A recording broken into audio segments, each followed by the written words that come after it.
मैं मंजूषा गोस्वामी, मैं अपनी जीवन से तंग आ चुकी हूँ। मेरे को मेरा पति आशीष गोस्वामी, मेरा देवर अभिषेक गोस्वामी और मेरी सास और मेरे ससुर सब मिलकर मेरे को प्रताड़ित किया। नमस्कार, मैं हूँ प्रियंका और आप देख रहे हैं राष्ट्रीय जगत विजन न्यूज।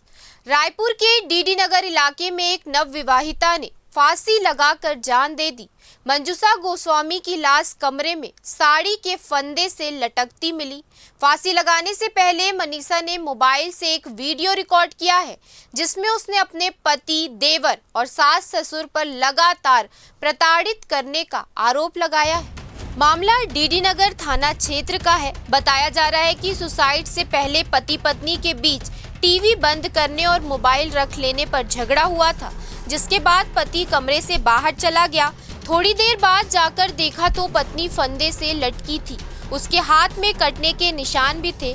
फिलहाल पुलिस मामले की जांच कर रही है। सुसाइड के बाद मंजूषा का वीडियो सोशल मीडिया प्लेटफॉर्म में वायरल हुआ है, जिसके बाद मृतका के पिता ने थाने पहुंचकर आरोपियों के खिलाफ सख्त कार्रवाई की मांग की है। उन्होंने बताया कि उनकी बेटी को लंबे समय से पति और ससुर परेशान कर रहे थे।